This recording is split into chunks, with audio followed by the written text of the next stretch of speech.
Okay, welcome everyone. We got our this is our live virtual booth is what we're calling it today. This is instead of a normal town hall, it's basically a normal town hall, but we're calling it a virtual booth just because we're so nostalgic for the convention right now. We've been talking about it all day.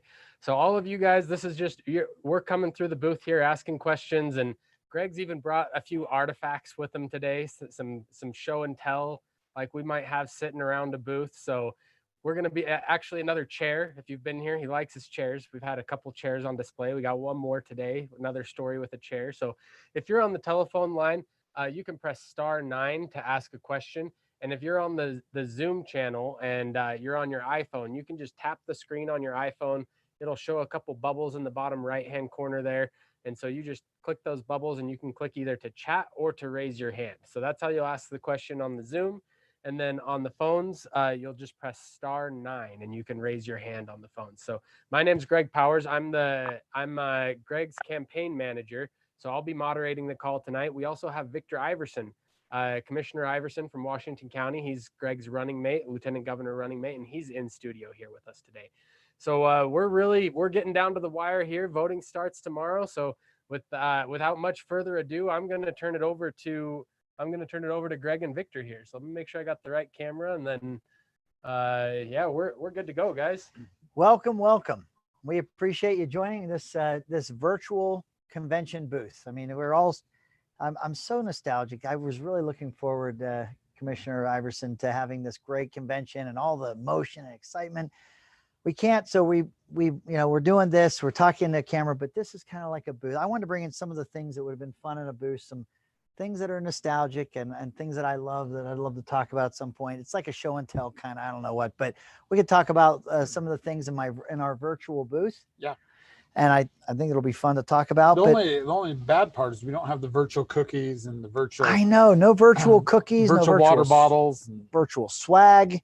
You get the virtual hats and T-shirts and everything else. But I'll tell you what we do appreciate, and that is in an election cycle where I truly believe that we would be in the company of you, the delegates, and we'd be able to, when we're talking, one of the things that I find as a challenge is that when a delegate asks a question, if we were live, we would see that delegate either shake their head and kind of at least understand what we're saying, or look at us like, "Are you crazy? Are you out of your mind?" And you get some maybe some cues, that would get nonverbal cues that would let you know whether what you're saying you're tracking or not.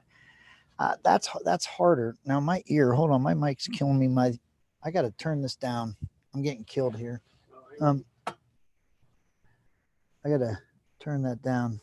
Sorry. I got you. Okay. Can do something right here. I think my campaign manager is trying to blow out my eardrum. I don't know if that's a campaign tactic or not, but piercing my left eardrum is not good. I think it's dead. I just turned it off for a second.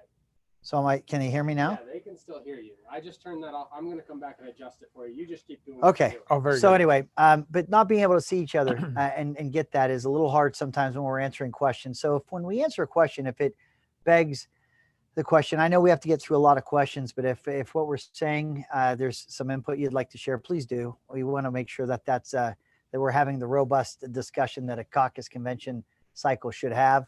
But thank you for joining us tonight. Thank you for being here. Our big paranoia, mine is, and I know Commissioner Iverson shares it, is that we're not going to meet everybody. Yep. And that is the best part of our convention cycle. We've laid our fate at your feet. We have no path to this primary but for you. And that's the way by design.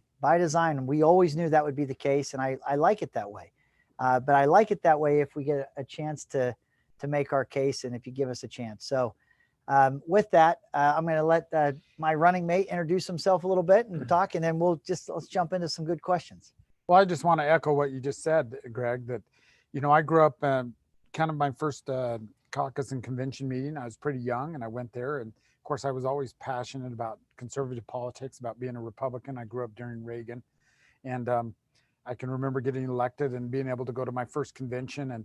And I later graduated with a bachelor's of science in political science. And I make an argument that I actually probably learned more about our political process and system being a delegate to the Republican Party and serving at that level in the grassroots than I did, in that theory and classes. So I agree with you 100%. We're missing that energy. We're missing that interaction. But I want to leave with this. Everybody that's joined us here, I want to thank you for your service. I really do. I appreciate the effort that you've gone through, the numerous calls from different candidates, and the fact that you're willing to spend a little bit of time with us and talk about the issues that are important to you, talk about the issues that you feel represent your friends and your neighbors.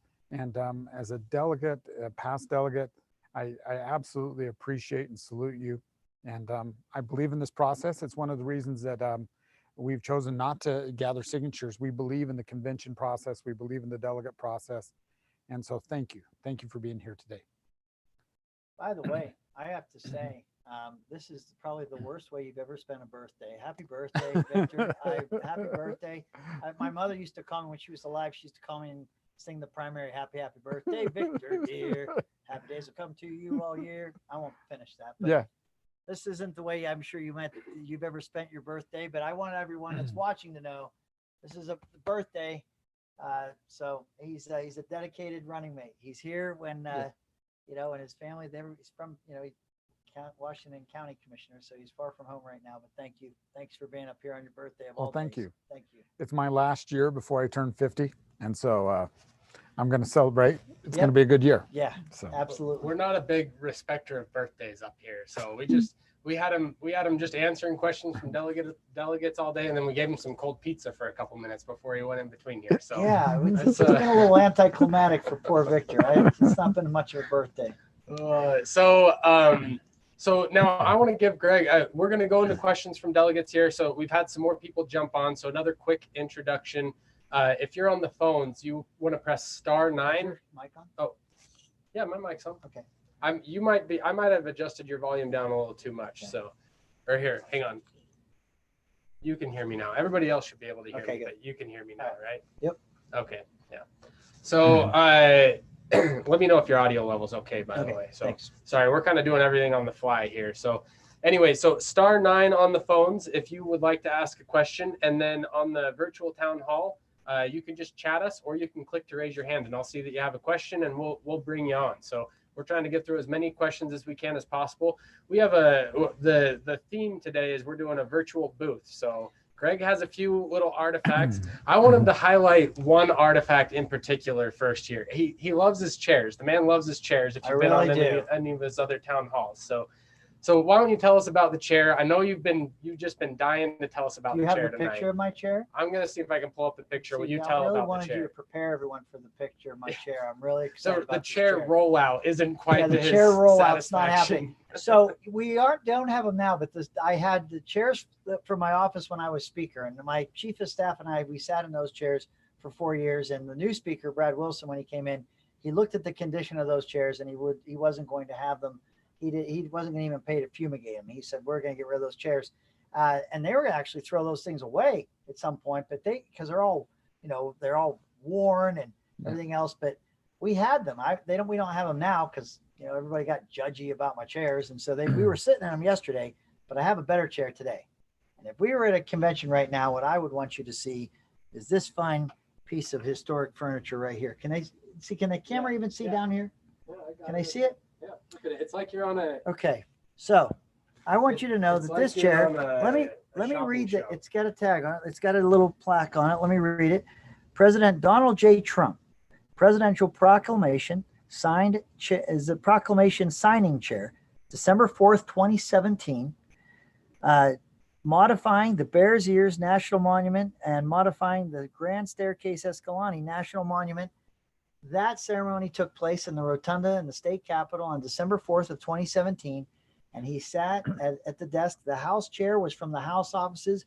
We brought the House chair for him to sit in, and nobody has sat in this chair.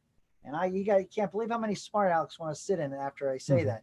But nobody has sat in this chair since the President of the United States sat in this chair and reduced 2 national monuments in our state, which has never happened in the history of our country, and is, again, Exhibit A in terms of what this president has done specifically for the state of Utah and the people, particularly the rural people of the state of Utah, in terms of land encroachment. We had a Staircase Escalante situation, President Clinton on his way out after 2 terms using Utah's lands as an Yep. ATM as a reward to environmentalists.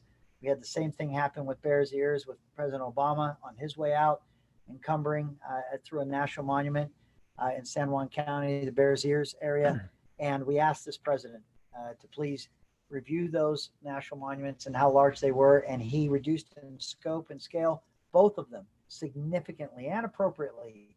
And he did it, signed that. And we have pictures someday. I'm going to try. I think I might. I mean, I don't know if this is going to work. I'm going to click a button. This was the chair. This is history. This is a historic chair. We got a picture.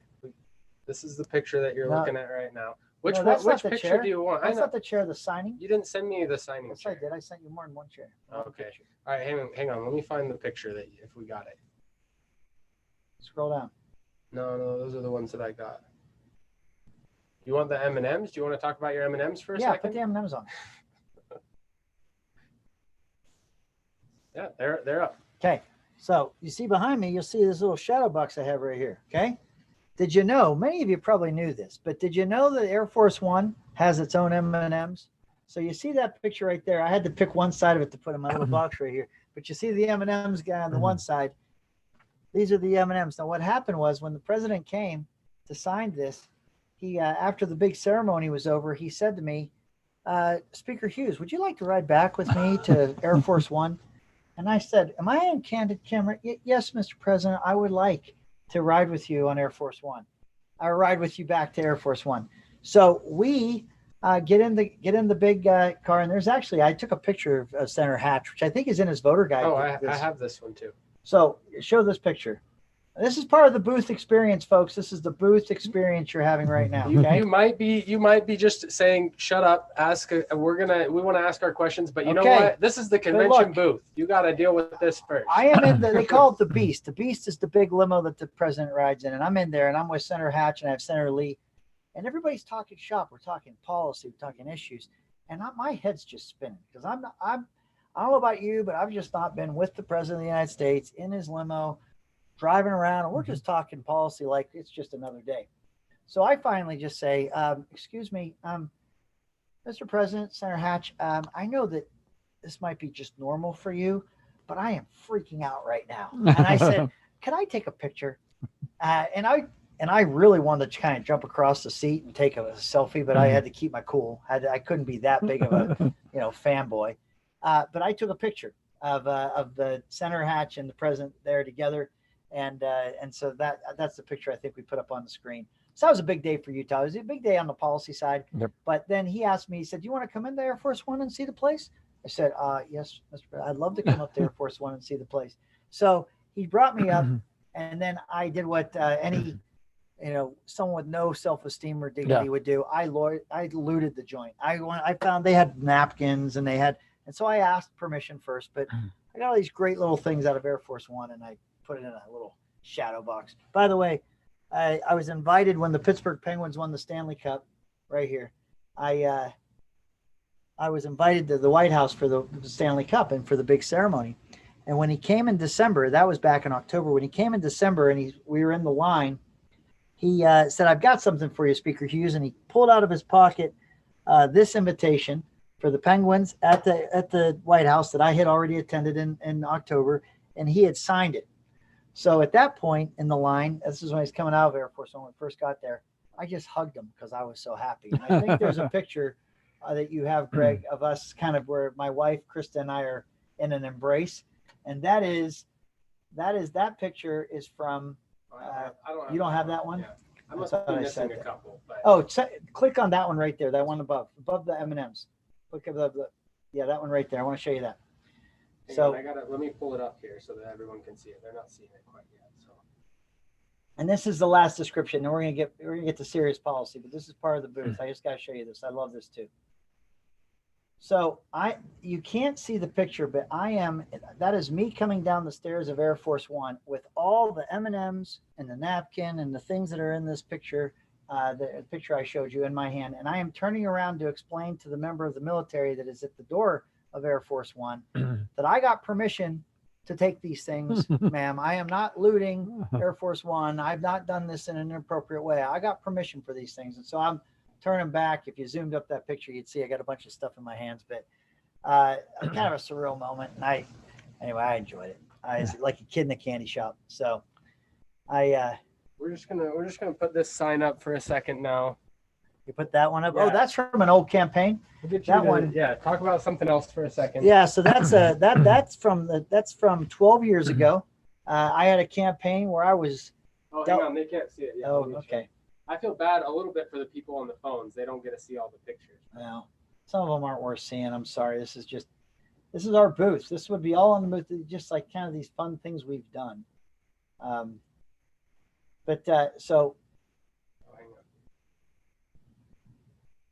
So what you're going to see is 12 years ago, I was in a race for my House seat, and I was the underdog, big time underdog, and we had to have a rally cry. We had to have something that said, "It's time to surge. It's time to go." And we were the Cinderella story of that race, and the comeback kids. And that's why these signs were made. These signs went up. We put 1,000 signs up in the district over one night, and we carried the day. We won that race, and we had a lot of odds against us in that race. So anyway, I was looking at that. That was the sign from about 12 years ago. Yeah, this is that's what you used to do before hashtags on Twitter, I think. Yeah, to show your support for people. So, what is you had to actually make a sign and go and put it out somewhere. Yeah.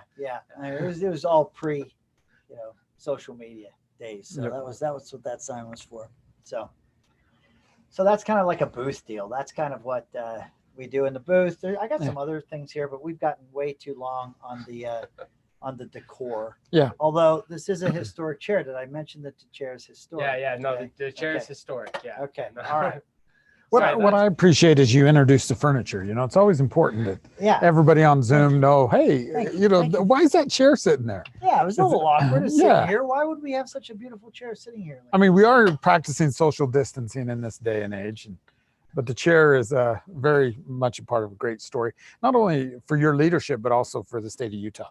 Yeah. I mean, and it really speaks to what President Trump does for America, where he takes interest in the state that really doesn't have a lot to offer him as far as votes and influence, but he sees the injustice of what has happened in the national monuments. He recognizes the impact of that management configuration over the top of that big landscape, and he comes back and he says that's not fair, that's not right, and that's really what I appreciate about President Trump, why I've supported him and why I continue to support him.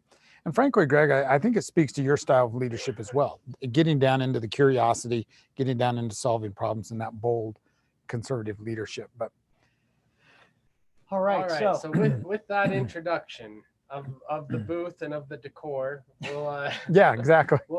We'll move on for now. We might come back to some of that later, just because I would probably feel better if a delegate said, "Why do you have those things up there?" Then I would feel more justified in taking their time and attention on such things. Yes, exactly. Yeah, that's probably fair. But you've been on for a few hours today, taking some other questions, and nobody's asked yet, so I had to feed it. So we have somebody with us. I think we know this person. That's Dava. Dava, yeah. Oh, yes. We're moving up the Dava poll. We're trying to get to number one. We've been fighting. We've been bobbing and weaving. Dava, we're trying to get there to number one with you. My daughter Sophie said if I could call you before we got on the town hall, she wanted me to, and I'm sorry I didn't, but I'm so happy you're on the town hall with us. So welcome. Oh, thank you very much. So you're still in my top two spots. Okay. So I have a couple of hard questions to ask you. But first I want to say that I appreciate that you're a fan of Trump, and I know a lot of the controversy that Trump deals with every day. And I acknowledge the fact that you haven't collected signatures, and I appreciate that. We're all aware that there are 3 candidates on the ballot that will end up on the ballot. So there's a possibility of 2 other candidates ending up on the ballot after the delegates vote. With that said, this is a 2-part question. How would you plan to beat the other big name candidates that are already on the ticket, should you be one of the additional candidates that get added? That's the first half of the question. So I'll let you answer that, and then I really want to get to the second half. Okay, love it. So we're the conservative ticket. We're also, if you look at the polls, when all candidates began this race, there's a baseline of where they were.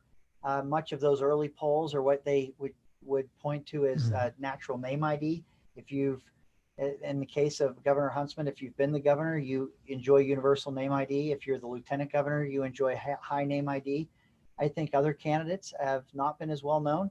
And so there's been that race to be better known, and in this race to have your name ID increase. And so we began this campaign. I announced January 8th, and we are the conservative ticket, our conservative message. I was able to hold over 45 live town hall meetings in January and February and the first part of March before we went to social quarantine or social distancing and self-quarantine.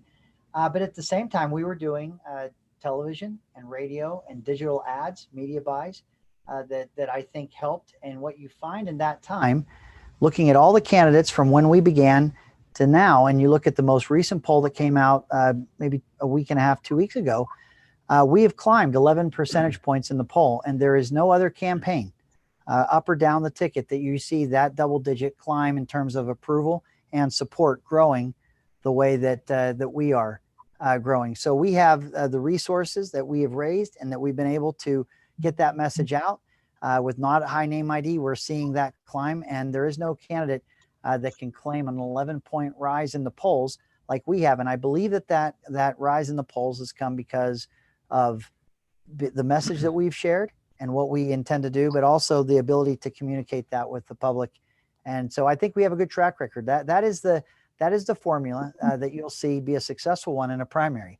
If you as the gatekeepers and you as the delegates vote for us and allow us to compete and be in this primary, we will use that same combination that let us rise 11 points in the poll, which no other candidate can claim that kind of trajectory, and we will keep going. It's a trajectory that continues to climb. I think it's all about our message as well. It's about the fact that as candidates, we've been in the grassroots for a long time. I remember, starting out with our favorite candidates back when we were in our 20s and supporting them. It's going to be about work and about getting that message out. This is a June primary. It's going to be a closed primary.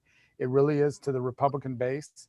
And I believe our message of bold conservative leadership is one that's going to resonate with them. And, I've been involved in, for example, Mike Lee. I can remember he was an insurgent candidate at the time.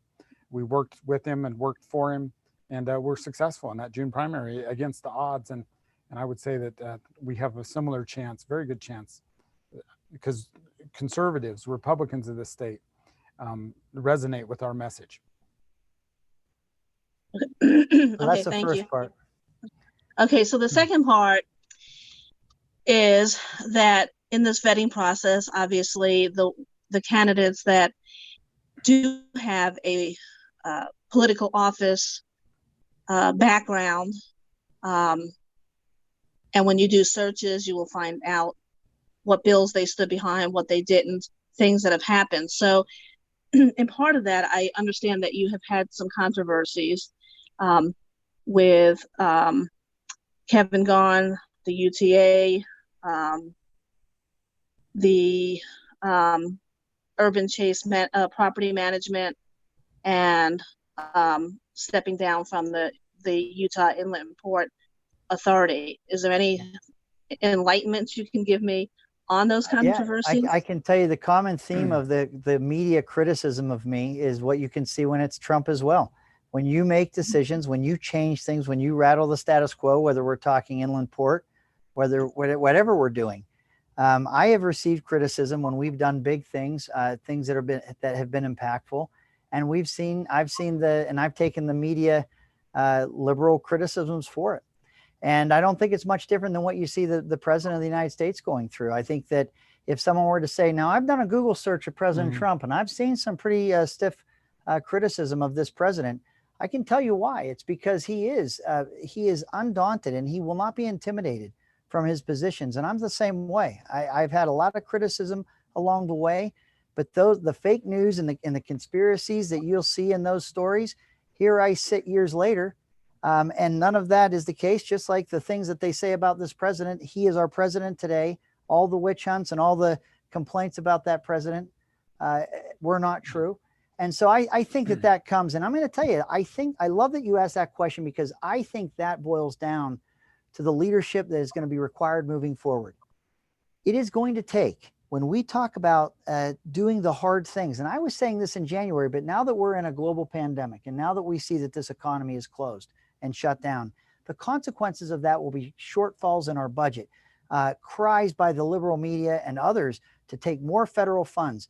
There is no formula to take federal funds that I've ever seen that provides more states' rights, that makes a state more independent and more of a sovereign state. When you take federal money, when you take that federal money, it comes with strings attached, and it tells you how you're going to spend your state budget. When we see the gaps that are coming, how that leadership, conservative leadership, confronts the challenges that are coming forward, you can bet that you will see the media attack if you don't see the federal funds accepted, just like during the Great Recession with the race to the top federal funds with President Obama, or Obamacare when we stopped Obamacare in 2015. I mean, I had special interest groups accusing me in the House of murder. They put white crosses in the lawn, accusing us of murder. The narratives that can come when you're doing the right thing are draconian. You can feel it, and it's hard. And you have to have someone that's going to be a governor in 2021 that can take that liberal media attack, which I clearly have. You've noted it. You've noticed that it's out there. You can take the media attacks. You can take the special interest intimidation and bullying tactics. You can take the social media Twitter storms that want to shame you out of a position, or want to just, describe you in the worst way, and have the worst traits of humanity if you don't even agree with them. They don't even want to have a debate. Fear can be contagious in public policy. You can see it with your colleagues. You can even see it with your staff when the heat turns up. Courage is also contagious, and you have to have a governor that will be undaunted and won't buckle to those kinds of pressures. That's what you get in me, Dava, and that is why when you see those things, I'm going to tell you that's proof positive that we've made a difference and we've shaken up the status quo, and people have attacked me for it without a doubt. But it's why I stand here today wanting to run, because I know that those attacks are coming, and I think Utah needs a governor that can withstand that kind of criticism. And point out the fact that they're baseless as well. Absolutely. Whether it was sitting on an unpaid board with UTA, accusations that you owned property somewhere, which absolutely didn't. Whether it was putting together one of the most innovative economic ideas ever, which is this inland port, this concept that we can really expand our economy in the state. Accusations that you own property, which are totally baseless. But anyway. I joke that I own more property that I don't own than anyone you've ever met in the state of Utah. But I'll tell you where a lot of those things come from. If you look, we've got issues that we have to make our case to the people in the state of Utah. If you don't have answers to those issues, if you don't have what it takes to actually get those hard things done, you want to take voters' eyes off the ball and say, well, look at this or look at that. Again, I see that with our president. I think that's what's happening with me. Has always happened with me. People have always tried to attack me when we've tried to get big things accomplished. All right, thank you for that. My mic was down and I caught it. There you go. This time. You caught it. Yeah, it's only because I saw Greg give me a look though. But still. Okay, so I want to go to our.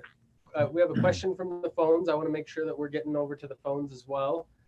So let me see. I want to try and make sure I get them in order here. So we had a question from phone number ending in 4815.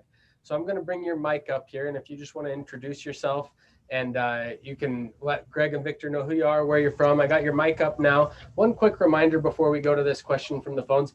If you're on the phones, you can press *9. *9, it'll show a little raised hand on my screen so I can see people who have a question.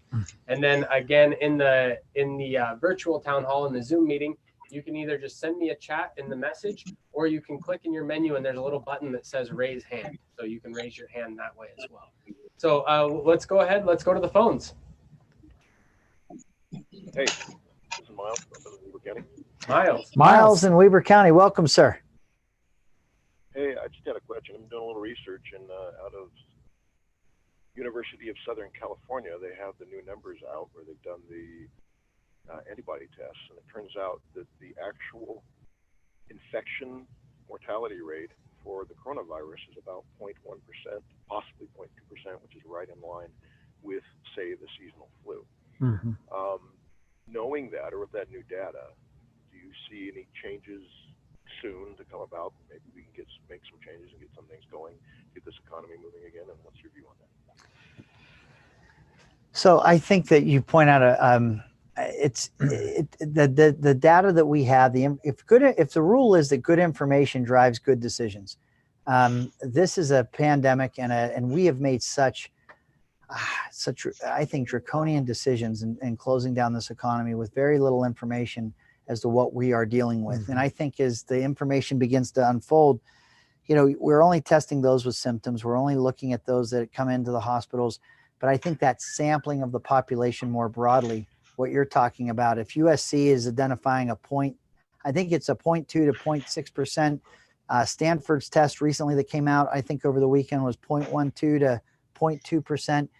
But being comparable to the seasonal flu, I think I think that could be the case. And what I know is this: we can get our arms around all that data. I don't know any scenario. No one can explain to me how we do not implement a back to work strategy right now, taking precautions and being smart about hygiene, being healthy, keeping older people and people that are medically frail self-quarantine. But there is no scenario that I understand, and I'm talking as a small business owner and someone who supports a household more than even as a candidate. I see no scenario where bills that come due every 30 days in your home or your business, how does this work? How does the economy even stay in this pause or stay in existence in the situation we're in with this self-quarantine? Yeah. Nobody can tell me how that works, because it can't. You cannot burn down this village to save this village. We have got to get back to work. We have to do it now. We have to expect that if you're around more people, you'll see this COVID-19 virus spread. But we've always known it was going to. All we've done when we've talked about lowering that curve or flattening that curve is not eliminating the cases, just stretching them out over a period of time where it doesn't overwhelm our healthcare facilities. Well, I think we've done that at a terrible cost, by the way. But now it's time to quit having government pick which businesses are essential or not, and we have got to get everybody back to work as soon as possible. Absolutely. Yeah, I've sat on our local health board down in Washington County, and what you're saying is true. That what our health director has been telling us, when you take away pre-existing conditions, people that are already sick and struggling with their own health challenges, the rate on this is really where the flu's at. It's projected, a study out of London when this first started coming across the globe, that it would kill or affect 20 million people in the world. And that meant 2 to 3 million here in the United States. Those were the type of numbers that the president was grappling with. But the latest number today is 60,000. 60,000 is an average flu year here in the United States. So it's absolutely time that we get back to work. And I argue we get back to work while we still have work to get back to, because this economy is technically really struggling. It is. I mean, I think we all, eyes wide open, need to understand that as we get back to work, it's not a switch. It doesn't go back to where it was before. I think consumers' habits in terms of if people even have resources or dollars to spend, or how they choose to spend it, will be impacted and influenced by what we have lived through. But I do know this: absent getting started right now, and starting as soon as humanly possible. Poverty kills. Yep. Famines. I mean, if you don't have food, we're interrupting the food supply chain when restaurants aren't open to be able to buy food. They're perishable goods. They're rotting. How do we interrupt the food chain? Did you ever think you'd see a day where a barrel of crude oil, the barrel itself, is worth more than the oil inside? These are some very scary times that we're staring at right now. And so the only cure I know to all of this, and to have a public health safety strategy, a public health strategy that works, is one that includes getting people working again. I see everything else becoming a greater risk to our health, not being able to do that. So I agree. I think the new studies that are coming out are revealing that we've got to start up this economy as fast as possible. Thank you, Miles. Thank you. Thanks, Miles. Thank you. Appreciate the call. Okay, so if we could, all right. So one thing I'm gonna jump in with something in between that you have said. We just had not that it really matters, but I like the topic here. So we just had word that on another candidate's town hall, one that you've had a little bit of back and forth with. He was saying that so Spencer Cox, he was denying that he supported Obamacare expansion. Supposedly, this is I don't have it on record yet, but supposedly denying it. So I think there might be something where it's Healthy Utah versus Obamacare expansion, and if Healthy Utah was Obamacare expansion, maybe if you could just explain exactly what Healthy Utah was. These people weren't here to hear that, but it's an interesting topic to go between those two. Yeah, and I'm glad. I mean, I think one of the frustrating parts I had is that I didn't feel like the lieutenant governor was engaging in this election cycle and talking to delegates and asking those questions. I'm glad to hear that that's happening. Yeah, it was called Healthy Utah. You can call Obamacare expansion anything you'd like. It's the Affordable Care Act. You can dress it up and call it by a different name. You can even try to tweak the ACA and call Obamacare expansion something else. But if you're taking the federal money from Obamacare expansion and you're obligating this state at a percentage of the cost and saying you're going to pay 10% of a cost that we don't know, which by the way, when you balance a budget, you don't budget anything by percentages. You do it by hard number. There is no conservative version. I don't care what the name of it is. I don't care if you call it Healthy Utah. I don't care if you call it Conservative Healthy Utah. There is no conservative version of Obamacare expansion. Every state that signed up for Obamacare expansion, they used actuarials because here's the scenario, folks. If I said to you, I'm going to buy you a car, I'm going to be very gracious. I'm going to pay 90% of the cost of that car, and you only have to pay 10%. It's a great deal. Before you sign on the dotted line or agree to that deal, there's a big question you need to ask the person that's offering to buy you that car. And that question is, what is the car we're talking about? Are we talking a Rolls Royce, of which I will pay 10% of the cost of a Rolls Royce? Are we talking a Honda? Are we talking what is the car? Because the cost of the car is absolutely relevant to the percentage that you have to pay. If it's a $300,000 automobile and you have to pay 10% of it, $30,000 might sound like a screaming deal, but what if you don't have $30,000? Now, what I'm saying is with Obamacare expansion, call it Healthy Utah, call it whatever you want to dress up the name as. It was still a 90% the government pays, the federal government pays, and 10% the state of Utah is forced to pay. Now, I know this because we flew back to Washington, D.C. I sat with Obamacare Health and Human Services Secretary Burwell. We asked specifically, we cannot budget by percentage. We have to know what those costs are to know because if you have to pay that first, that percentage, and you get it wrong, it comes out of other areas of your budget. That is where you lose control of your budget.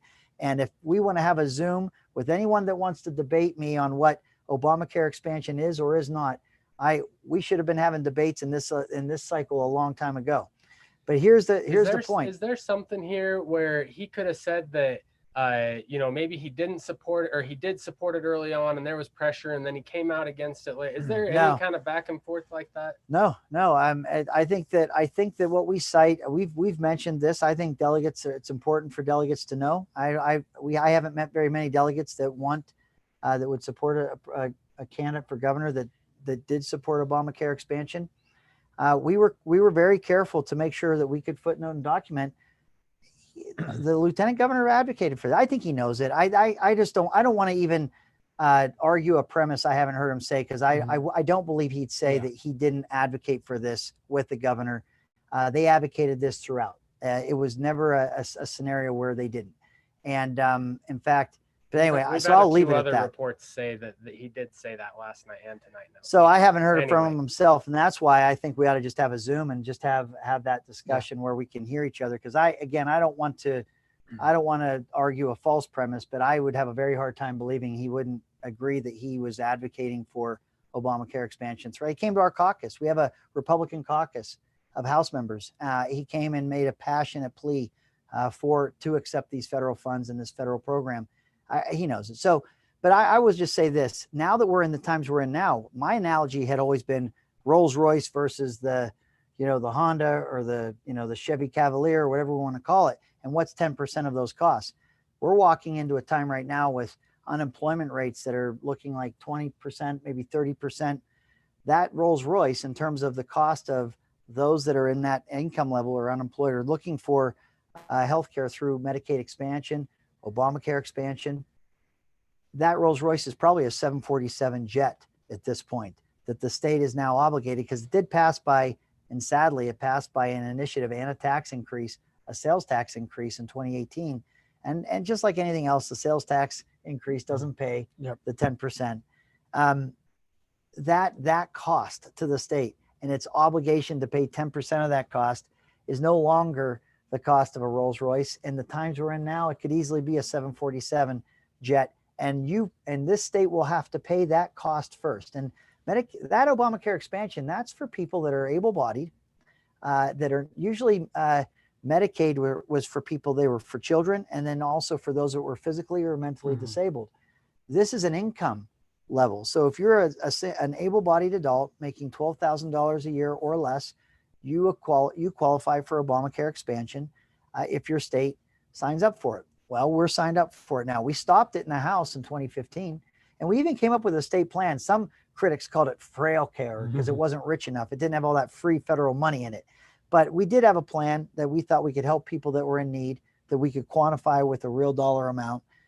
This Obamacare expansion, it will require the state right off the top with those costs to pay that first, and then downstream pay for hospice care and pay for those that are mentally or physically disabled. It's not, again, I've never seen a program that accepts federal funds that creates a greater and stronger states' rights and a state's strength to build its own budget. It doesn't work that way. Yep. Okay, so we're going to go to our next question from Ruth. So Ruth was asking if she could ask a question online here. So we got your mic unmuted, Ruth. You're on with Greg and Victor.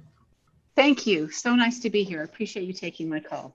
Thank you for being here, Ruth. Thanks. Appreciate it. I appreciate your honest and heartfelt support of President Trump. And I did vote for him also, but he was my 17th choice, not my first. Hillary Clinton was my 18th. And you were not alone, Ruth. I have to tell you, you were not alone. Yeah, I like many of the things he does. I'm saddened that through my adult life, I'm 55 now, that I could always be proud of our Republican candidates' characters. And it was very hard for me to finally have to vote for someone like a Clinton, a Johnson. I mean, that would just had terrible character on their personal life. And I struggle with that. And so I guess, I don't know, do you see that dilemma? Is it a dilemma or? Well, what are your thoughts? I'll tell you, there's a saying, look, I don't want to get overly religious here, but you're going to have people whose sins are more public than others. But the idea that anyone who's walking this planet right now who doesn't require, the grace of God, I would argue isn't the case. So are some people's sins more public than others? I say, yeah, I know that's true. I do also believe, though, that that I looked at that election then, I look at it now, and I've actually gotten to know this president as a person. I've gotten to know his son, Don Jr., and my personal experiences with them have been positive. They've been uplifting. These are people that I've met, some people that have been born in privilege, and I call it born on third base. Think you hit a triple, Ruth. Sometimes I meet people like that. I found Donald Trump Jr. to be a real down-to-earth guy without airs. He knows his father wanted to make sure he knew how to work the forklifts on the docks, and he and his sister, they cleaned toilets and hotels and everything else to just understand the what it takes to work hard and what that must be like. When I met him with my wife, the president was very inquisitive with my wife about our family, asked about my children. My son, I was able to be at the White House, and my son is my youngest is an artist, and he drew a picture of him. And my kid doesn't understand the White House. He thinks it's just like, Dad, here's a picture of Trump. Will you please give it to him, because I want him to have it, and he might want to put up on his wall. I don't know. He's just young, at the time. But I was able to get him that picture. I gave it to one of his staffers. And then unexpectedly, we received a beautiful letter from him, or my son did, addressed to my son, where he thanked my son for that piece of that picture he had drawn him and taught. And it's so I've seen a different side of this president. I've also seen the work he's done on behalf of this state, the things that many presidents, Republican and Democrat. Utah is not a big state. It doesn't come with a lot of electoral votes, and so you don't see a lot of political capital spent in this state necessarily. I do believe he's coming, and he has fought for the little guy and gal of the state. The reduction of the national monuments is so important. And if you go to those rural communities, the idea that those lands had to be encumbered because they were bad stewards or were not going to take care of those lands was very personal, and it was an affront to these small communities. But who could they complain to? I mean, President Obama made that decision, and he tweeted it from his vacation in Hawaii, put a picture of Arches National Park when he did it, which shows such a disconnect from the area that he had encumbered. For the president to come here and to reduce those, for the president to invite myself and legislative leaders from Utah and from Idaho, and also county leaders to the White House to meet cabinet members, to meet directors, to get phone directories so that we as public servants could call into the administration to address issues that we might be confronting. That's unprecedented in a presidential administration. And so I would say, Ruth, that I look at the collective of it all. I also look at the attacks. I start to get, I'm cynical at this point. I think if Donald Trump walked on water, CNN and MSNBC would say, look, he doesn't know how to swim. Look at that. Look how terrible he is. I've never seen such a constant stream of attacks for someone that I think is working so hard. So I hear what you're saying, but I also think that when we look at all of our public leaders, just because we have not seen it, I would not assume that they are not without their shortcomings and their need for forgiveness. Well, I'll jump in here, Ruth. I feel kind of like I was seeing the election of 2016 a lot the same way you were. Obviously, I wasn't an early supporter of the president like Greg's talking about, and like Greg was, but I judge a guy. There was a couple of turning points for me. First of all, when he chose Mike Pence as his vice president. I'd been following Vice President Pence for a long time, and I had a lot of respect for his public policy and his stances, and then also taking a look at his family. And so I was hopeful, but I probably voted for him more because he wasn't Hillary Clinton than because he was Donald Trump. But I can tell you from my perspective, being president of the Utah Association of Counties and being on the board of the National Association of Counties, and seeing how this White House has given unprecedented access to local and state leaders. And it's not just come back and take a look at the White House. It's come back, meet with us, meet with cabinet leaders, meet with deputy cabinet folks. They hand out their cards, they return phone calls. There is true business of the people being conducted because this president is engaged unlike any other president before him. And even today, there's point people that we could reach out to that would help solve problems. And I've talked to Democratic county folks around the nation who get the same response. This president really is concerned about solving problems and kind of that bold leadership. And so I appreciate him. I've grown to appreciate him a lot, I guess, over the last 4 years. So. Ruth, Thank you. what's on your? I thank you for asking that question. I think it's on a lot of people's minds, and I appreciate the chance to give you my heartfelt answer as to my support for him or the things that I've seen. But I hear you, and I understand the what you've described as well as issues. So thanks for coming on. Thanks for asking. I think it's an important question. Well, it's a good answer. I appreciate it. Thank you so much. Thank you.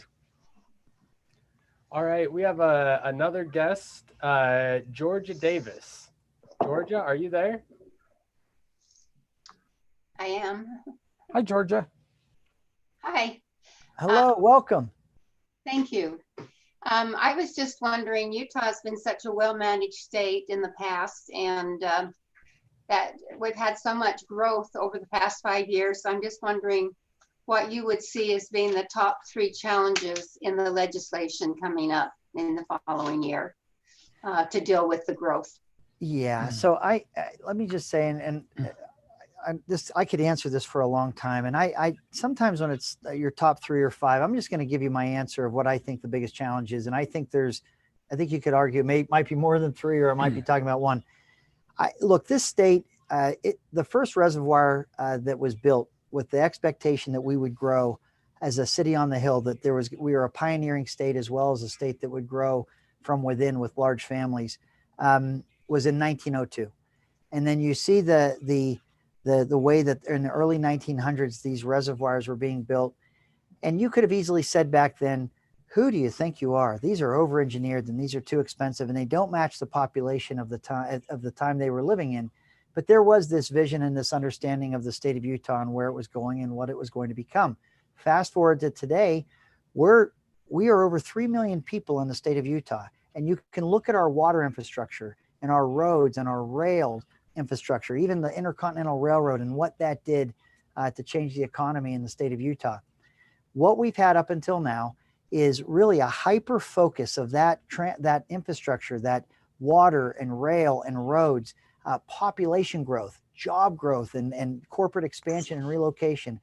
You can argue that the lion's share of that growth has happened in just 4 counties in the Wasatch Front, exclusively over the 29 counties we have in the state of Utah. So you've got the 4 counties, 130-mile strip. It's a valley, Utah County, Salt Lake County, Davis County, and Weber. I don't know that we can continue to see right now, a little more than 80% of the population of Utah lives in that 130-mile strip. I think we're getting pretty crowded here and along the Wasatch Front. I think it is a congestion issue. We have congestion failure in transportation. We have a scarcity of housing.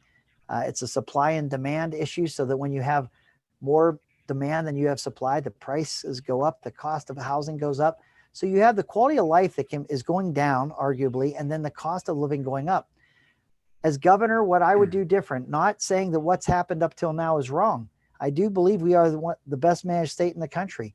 I just don't believe you can continue to do it in just 4 counties out of 29 going forward. I believe firmly that we have to have the infrastructure investment of water, rail, roads. We have to have that investment throughout the rest of the state. There are at least 22 states in the state of Utah that have never seen a day of economic opportunity. Their young people are born, grow up, and migrate and leave and go to the Wasatch Front looking for a job. I have 3 kids that are at that age where they're going to be entering the workforce. I don't want to, as a dad, not a candidate, I don't want my children to say, I can't afford to live here and I can't find a job and I'm going to move out of state. The worst thing that could happen for the state of Utah is if our greatest export were our young people, that they were moving to other states where they could afford to live. The cost of living was more reasonable or viable. And our economy won't work. We won't work. It's our greatest asset that we have a young state and young people, because that's how the economy will continue to grow. They're the emerging workforce.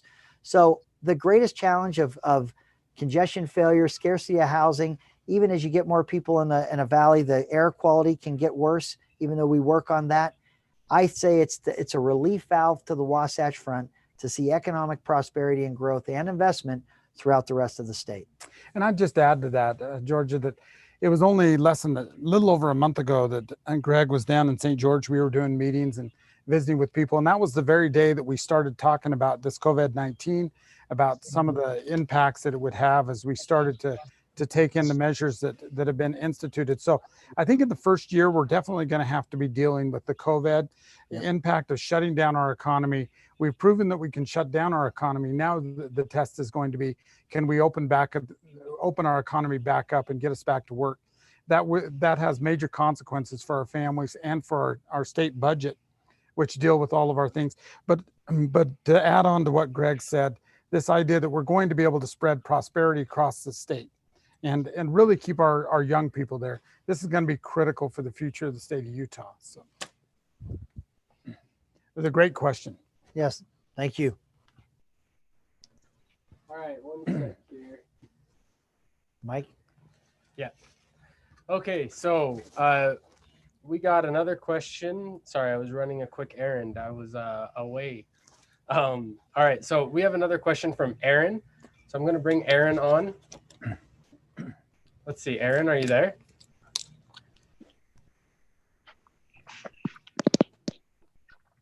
I'll give you one more second here. Aaron, are you there? Yes, can you hear me? Yes. Aaron, we can hear you. Great. Thank you so much. My question is regarding energy development in the state. And my question is, how do you see energy development as helping the state and helping education? So, I mean, we both know this area. My running mate he's a Washington County commissioner right now, but he was also the public lands director for Senator Lee for some time, for 3 years. So I know he has great insight into this. I am very bullish on Utah's coal and it's waxy crude. And I'll tell you why. It is some of the cleanest. When you talk about Utah's coal, it has the lowest sulfur, highest BTU burning coal in the world. Right now, you'll see a lot of coal that's coming out of Australia and Indonesia. And this is one of the things we have to know when we talk about being good stewards of the planet. There are coal-fired power plants all over the world. China has them. They're not slowing down. In fact, Japan, because nuclear has not worked out very well for them with tsunamis and things, they are actually building new coal-fired power plants. If you know that the coal in Utah is the lowest sulfur and the highest burning coal, and you know that these coal-fired power plants are going to be operating around the world, we would want, as good stewards of the environment, to have the cleanest coal arrive in those destinations in the Asian Rim and overseas. And it would also build our economy, and an economy that has had natural resources to it. Then you get the waxy crude, our yellow wax and our black waxy crude. Again, the emission standards for even maritime vessels, the oceanic vessels, the ships that are all over the world, they're lowering those emission standards. They're saying the fuel for ships has to be lower and lower and less pollutant. Well, the waxy crude, although they call it waxy because when it's hot and it cools down, it gets harder to transport.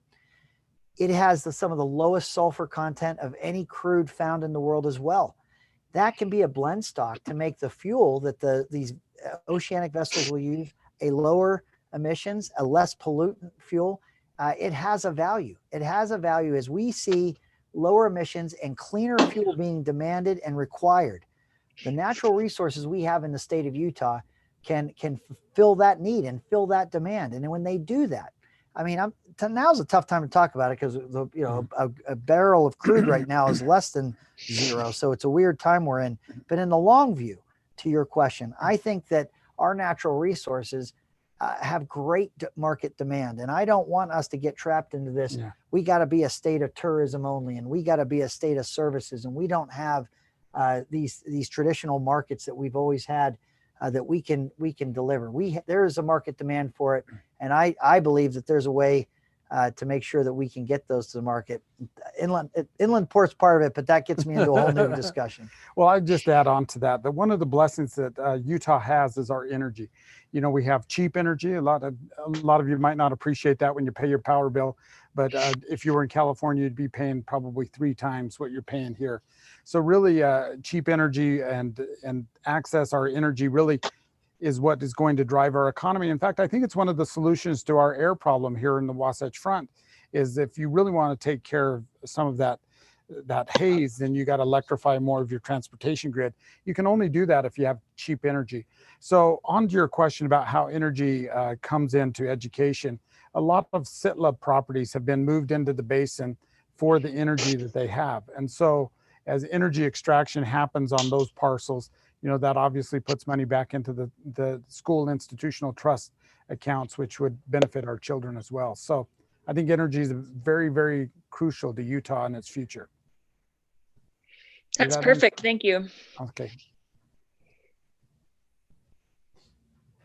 All right, so we're going to take a quick intermission. Since we're not intermission, we're still going to be going. But since we're trying to have a little bit of the convention feel, the booth, one of my favorite things about Greg, and the reason that I'm supporting him and I'm working for him, is that I'm 33 years old. I haven't seen in my lifetime a governor that I thought was just really tough. Just somebody who's going to stand up for the conservative values, not let things, not let the liberal media or anyone else bother him. He's just going to go for it all the time. And that kind of hard driving, shake it up guy is someone that I would just love to see that for once in my lifetime in the state of Utah. And so one of the things that I liked about him, or that was interesting, I walked into one of his offices the first time, and there's a picture of a boxer getting knocked out of the ring on his wall. And Greg knows this picture. He's got it here. So I want to show, if we can show people this picture. You want me to show it? I think it tells everything about Greg right here. I love this picture. This picture means a lot to me. This is a print, obviously. It's not a, it's a, let me see. Do we have it up here? Yeah. So now tell me what you think when you see this. So George Bellows was an artist. And you'll have to describe it a little bit because we do have people on the phones too. So what you have here, George Bellows is an artist, and in the early 1900s, and he loved drawing the human condition, and at the time boxing was very popular, and so there's a number of paintings that he did that are quite popular. This one's called Dempsey versus Firpo, and what it is it's a picture of a boxer. He's wearing these cranberry boxing shorts. He has just hit a left cross, and you see the boxer, his opponent, in white shorts. He has been hit so hard, he has flown out of the ring, and he has landed in the first row of what was then actually the press that was covering the fight. This is a painting of an actual fight that occurred. It was Jack Dempsey versus Louis Firpo. Louis Firpo was the champion out of Argentina, and this was one of the biggest fights in America at the time. And for the longest time, when I heard the title of this painting, Dempsey versus Firpo, I always assumed, because I'm a boxing fan, that Jack Dempsey had won this fight. So I always thought at first that Dempsey was the gentleman that's in the cranberry shorts here, knocking this guy right out of the ring, who's in the first row of the stands on his back. That's who I thought it was. I looked into it later because I love this print, and it is Jack Dempsey that you see flying out of this ring in the fight that he won. And this painting took on a whole new meaning for me. This image and this was the first round too, folks. This was the first round of the fight. He got knocked clean out of the ring, landing on his back in that first row. And the fact that he climbed back into this ring, and he ultimately won this fight, knocking Firpo down a couple times and winning this fight ultimately. I love this picture and I love this scene because this can be any of us at any given moment of our lives where our back is down. We've been knocked out of the ring. Any image that you would see in a boxing match like this, you would automatically assume that this is the man that did not prevail. This is the man that won. This is the man who won this fight. And so I love this. I've always loved this because it reminds me that the fight is never over. That no matter how much the odds might seem to be against you, that as long as you are always coming back and you are refusing to quit and you are answering the bell, you're not done. And so I had that in the speaker's office. I've had that image in my life, and I like to look at it because there's ups and downs, isn't there? And there are times where you feel like you are exactly like Jack Dempsey was in that fight, where you've been knocked clean out of the ring. But he climbed back in. He didn't. His strength of will. He crawled back into that ring, and he won that fight. And I think that's life. I think that's a great illustration of what life is like. And so, anyway, that was a picture that was in the speaker's office, one that I care a lot about, and so I think my campaign manager was surprised when he learned that the guy that won that fight's the guy is laying flat on his back with his feet up in the air in that painting. So, yeah, it's one of my favorite things because the more I've known Greg since I was probably 14 or 15 years old. He was my state representative when I first moved into Draper, and it just. Knowing that guy is the guy that was, the one falling out of the ring is the one that won the fight. And the more that I've worked with him, that's Greg. So in this time more than ever, it's just the reason. If I don't normally give my 2 cents on Greg too much in this, I mostly just give him a hard time for talking too much or whatever. But in this time more than ever, I mean, that's the reason that we got to have Greg as governor. So it's that kind of attitude. He's maybe down sometimes, but never out. And we're kind of in a time when we're all maybe down a little bit right now, but with the pandemic, yeah, absolutely.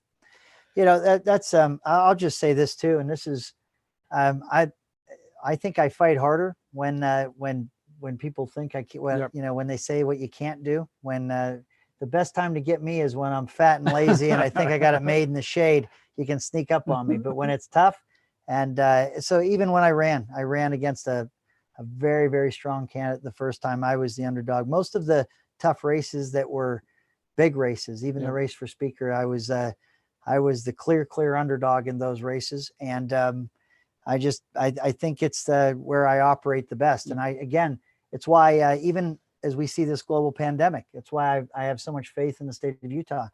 We may be down. We may have had this economy shut down. We do have hard times in front of us, but I am 100% convinced that this state is its people of industry and of grit, that will be the ones coming out of this strong. I just want to add to that, because as this governor's race started out, I know the other candidates, most of them. I know some of them quite well. And, I was thinking to myself, I'm a county commissioner, and it's important that I just kind of watch this race, maybe even maintain a little bit of neutrality. I was thinking that I'd be just like the folks that are joining us tonight, just a delegate vetting the different candidates, because as a lieutenant governor candidate, it's not like you decide to run. Basically, it's a situation where a candidate asks you to join their ticket.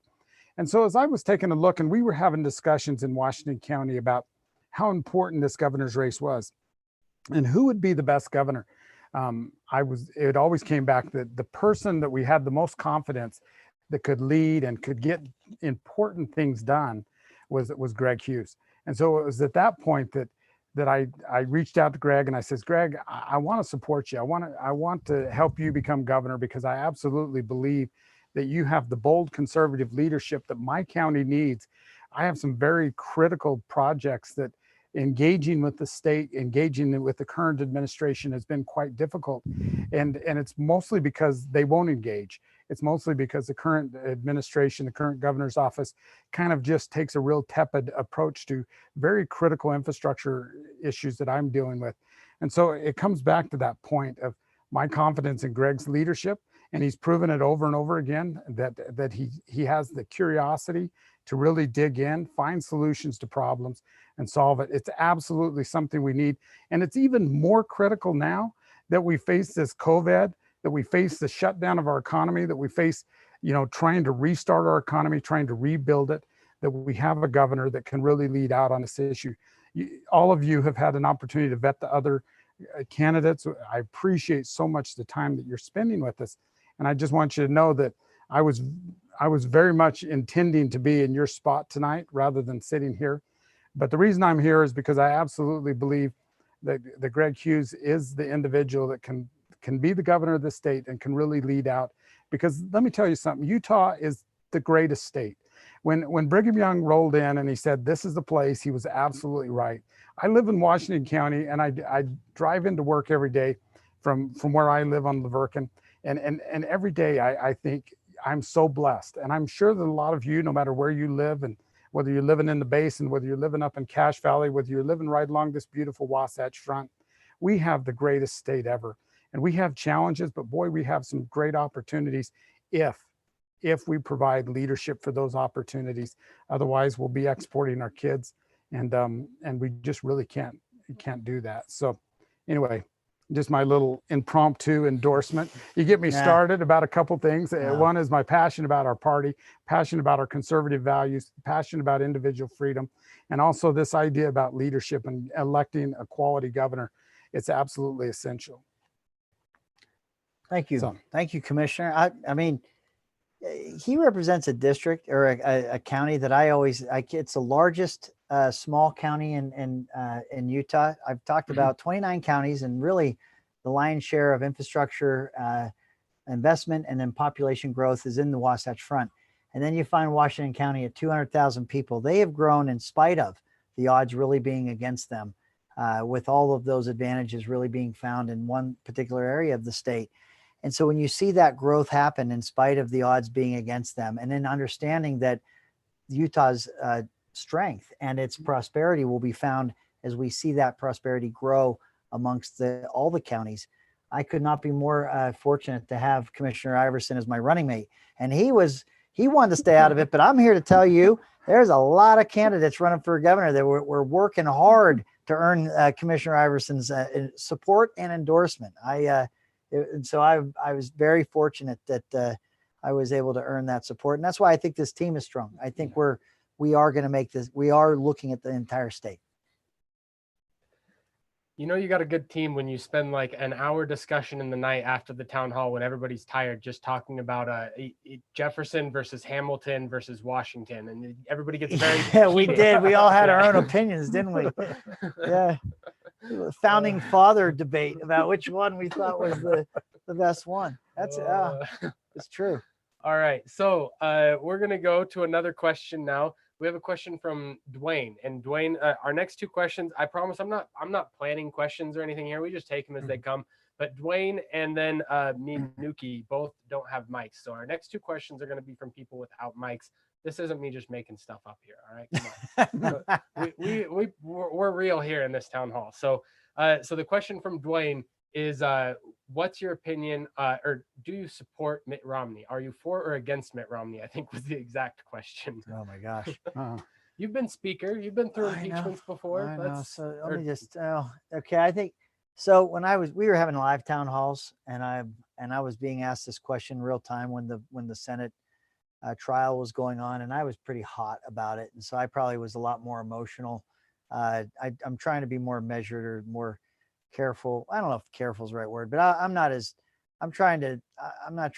mad about it. But I'll just say this, and it's probably not going to be any nicer, but I'm just going to say it in a nicer way, or maybe a calmer way. I had some concerns when Mitt Romney wanted to run for Senate. I knew he was a critic of President Trump. I had seen the things he had said. I had been confused that he had accepted President Trump's endorsement when Mitt Romney was running for president, and heralded Donald Trump's business acumen and understanding of the trade issues with China. And it was during the Nevada primary in 2012, he received, and they made a big press event of it. And he was so excited to have that endorsement. And then 4 years later, when President Trump was then a candidate, his comments and commentary was that he was a fake and a fraud and a phony. And I had a hard time reconciling how he could have been so complimentary in 2012 with and then say something that was polar opposite. And so when he decided to run, I was Speaker of the House, and he came to my office, and he wanted to sit down and earn my support. So I asked him about this, and I said, it seems that you're a critic of our president, and I wonder if when infighting is a formula for success in a family or in business or in politics. And he said, I understand what you mean. And I like the president more as the president than I did as a candidate. He says, but I'll always vote my conscience. And I accept that, and I agree with that. But as Speaker of the House, I knew that there's a couple ways when you have your conscience and you might not agree. There's ways to do that. And I said to the candidate, Mitt, I said, when you say your conscience, do you want to problem solve? Because I know that when the governor and I don't agree on an issue, and this was back when I was Speaker, I could text him, I could call him, I could ask to have a meeting, and we could sit down and we could talk and we could try to find that solution. And then sometimes, and there weren't a lot of these times, but there were some times where we weren't going to have those kinds of conversations. And I wanted to put a stake in the ground to say where we in the legislature stood, or where I was on an issue. And that was a more public statement. And I said, are you looking to problem solve, or are you looking for those public moments to disagree with the president? And he quickly answered that he was looking to problem solve. And I think that many delegates felt that way. After he was elected in November of 18, in January 1st of 2019, in the Washington Post, he wrote a scathing op-ed criticizing the president. And I felt that it was very different, and his commentary about the president was very different than the discussion I had with him directly. If you fast forward to that trial, I listened to his arguments. I didn't concur. I was really, really disappointed that we in Utah had the only Republican senator who voted to remove our president from office. And I realized something, because that was happening while I was running for governor. So I hadn't run for governor before. And I'm telling you, empathy is always a good teacher. I'm in all these meetings and I'm being asked questions like we are tonight, and I'm getting a lot of questions on a lot of issues, and you got to take a position. If you try to be evasive and try to figure out where people are going so you can lead them there, at least as delegates, you can smell that, you can sniff that out real quick. And I'm sitting there and I'm thinking to myself, how does one run successfully in Massachusetts for governor successfully, being asked every question that a governor would be asked, or a candidate running for governor would be asked, and then be a candidate for the United States Senate in Utah? Massachusetts being probably as liberal and as Democrat as Utah is Republican and conservative. And how could you run in Utah as a senator and be the same person? The statewide candidate for governor in Massachusetts and the statewide senator in Utah. And I thought about the answers I was giving to issues as I was being asked questions. And I thought to myself, I don't think I get very far in Massachusetts with these answers. I don't think I'm going to be very popular. And I don't think I'm going to win in Massachusetts with the way I'm answering the questions that are being posed. And so I concluded from that experience watching that I think we have a Massachusetts governor for our senator. Sadly, I do. I think I don't think you can be. I don't think you can campaign with the same exact message in those two states, Massachusetts and Utah, and be the same person. I don't think the answers would be received the same way. And I felt that I concluded from that Senate hearing that he's more the Massachusetts governor than Utah senator. And so that's harsh. I know that's harsh, but it was asked of me directly. It's actually simmered down. I was being asked that question like every single day for a while. I haven't heard that question in a while, but there's your answer. It's straightforward. How I just want to weigh in. I was extremely disappointed. I've communicated that to him. Those tweets still haven't been leaked, but inside joke. Sorry, delegates. Yeah. But those text messages. But yes, I would agree with you. Yeah. Very disappointed. The inside joke to bring everyone else in on is Victor's text to the governor's staff. Immediately went to the Salt Lake Tribune as soon as he was LG. Kind of lighten the governor's staff up a little bit over this whole COVID-19. It was a welcome to the ticket, Victor. He had a month earlier, he had been very pointed in his concerns about shutting down the economy.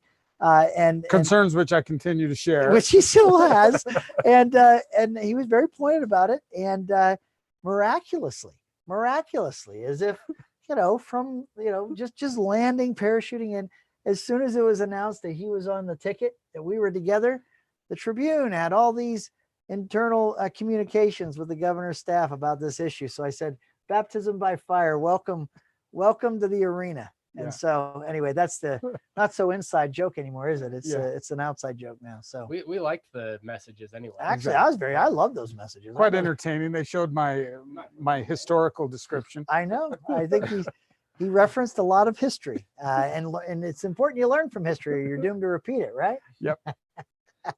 I learned from those texts that Victor can be quite articulate and scathing at times. Yeah, so. And deservedly so. Okay, so our next question is from Marie. That's the Me Nuki. So apparently that's a screen name. Marie is Me Nuki. So Marie's question is in regard to well, let me just read it directly because it's a little bit of a complicated question, and I think it's important for me to just read it. She says, how would you govern in regards to groups with minority causes, but they're muscling their perspective into the social fabric with megaphones and parades and rallies and so forth? How do you show tolerance but preserve Utah's traditional family values? Which is kind of an interesting question. We've heard this, just the LGBTQ or those or the transgender issues, but I think that this insight in how you do that, showing tolerance while still preserving our values, is maybe an interesting take on this that we haven't had it asked in quite that way before. I think it's, and if it's NUCCI, I would say Nucci, like Gucci. I would say Nucci. That's how I would say that. But I thank you for the question. I think it's a great question. It is a great question. And so here's, and I haven't been, this is a great night tonight because we've been asked a couple questions that I either haven't been asked about in a while, or I haven't been asked at all. This one I haven't been asked in this kind of context. Here's my fear about how the world's changing so quickly. We've gone from a plea for tolerance to a demand for acceptance. And I think there's a big difference between being told that you have to accept. And I think you could say accept, embrace, promote, whatever words you want to use, versus tolerance and loving your neighbor, and loving one another, and being tolerant. And I don't think tolerance and acceptance is the same. And then what I worry is happening in real time as society starts to change is that if tolerance is now acceptance, and let's say you have a religious belief about the definition of marriage, we're getting into a climate right now where if you were to express your religious belief on that topic, you can have the worst motives assigned to you, that you're hateful, or that you're discriminatory, or whatever it may be.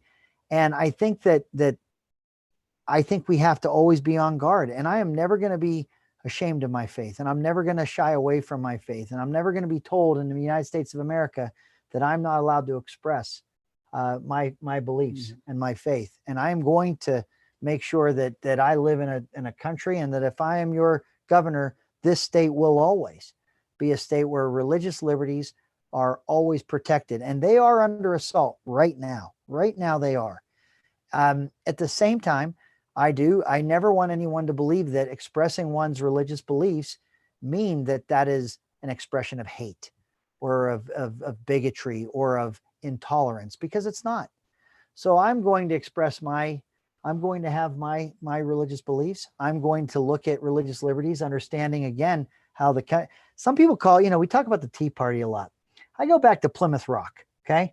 I go back to religious liberty really being how this country was founded, how it was the absolute desire to be able to worship according to the dictates of your conscience, and to not, and to be able to do that. Plymouth Rock for me is the big deal, and where everything came from. You have to have leaders who understand that relationship. And so I am someone who's going to, love my neighbor, and I'm not going to do anything that would suggest otherwise. But I am going to be very careful that the definition of loving my neighbor is not that I am forced to accept or promote things that are not what I would ask someone else to accept or promote that I believe. I think it really kind of comes down to respect. As a governor and a lieutenant governor, the governor's office, working with the legislature, working with other elected officials, there's a tendency right now to go out and protest, get the megahorn, and talk about it. But really, if it's about respect and engagement, and I think what you're looking at in this ticket is individuals who will stand for principles, will not be bullied, but will continue to have respect for people of different groups and minorities in a civil discussion on how to create a better Utah. So I just want to say one more thing. As you were talking, and I was thinking about, because really I'm asked that question, and I'm just trying to, answer it as, I'm thinking on the fly here, because that's not a question that comes up a lot. This is what I know about social movements. Okay. Sometimes we'll have people that are experiencing things in their personal lives that people want to make into a social movement. My experience has been sometimes those issues, and especially when we're talking children, transgender is an issue that has emerged. It's been my experience that some of these issues that children are confronting, or even adults, they're intensely private. They're emotionally troubling. There's counseling, there's other things. And I see in these social movements sometimes people that have private or issues that they're trying to resolve, they're being used. It's being used as a poster for a furtherance of a social agenda, and their circumstances being asked or is being used, and they're trying to elevate that person's circumstance, where it's been my experience that some of these are, again, intensely personal issues that they're trying to work through. And so I think that the way that people try to, because the question had bullhorns in it and all of these other things, sometimes I think the very people that we're trying to show love and tolerance and respect for they're not the ones with holding the bullhorns. Yeah. They're not the ones doing that. That is an agenda that's very different than what we're talking about in terms of trying to show respect for one another. But by the way, that's a two-way street. Yeah. I want religious liberties need to be as respected as the other issues that we confront in society. Okay, so we have another question coming up here. Before we do, I want to do another quick booth show and tell. You have I'm loving the booth. We were so excited to have a booth, folks. We wanted to have a convention booth. So we have an old bush quail photo here that I'm looking at. I'm gonna have to run and grab it. Yeah, grab it because I'm on. I want to know why this is in the booth because I hadn't seen this one before. So I've been staring at it. I love this one. This is actually, by the way, I didn't have this from this experience. This was a gift given to me when I told this story. But let me show this one. I love this one. 6 feet. So yeah, keep the social distancing going. Okay, see this bush quail? This is from 1988. Look, it's a little dusty here. So 1988, I was 18 years old. I was fresh out of high school. And I lived in Pittsburgh. I'm the pioneer of my family. Came across the plains in a Suzuki Samurai, not a handcart. But when I was 18, I got out of high school. I was a bellhop at the Sheraton Hotel, and I had a friend whose mother was working on the Bush Quail 1988 presidential campaign. Pennsylvania is a targeted state, and when you're a targeted state, that means all the candidates, Republican and Democrat, are coming to your state. They're coming to your high schools. They're coming to your factories, your hospitals. You name it, your businesses. And so it's a big deal. The presidential campaign takes on a whole different life when you're in a targeted state versus when I moved to Utah and it's not a targeted state. And so I asked if I could volunteer a little bit on this campaign because I had a friend whose mother was she was one of the leaders of the Pennsylvania state office. And I absolutely loved the opportunity. And what I found out in this campaign right here is that if I had the time and energy, there was enough for me to do. They'd let me do a lot that maybe an 18-year-old shouldn't be doing.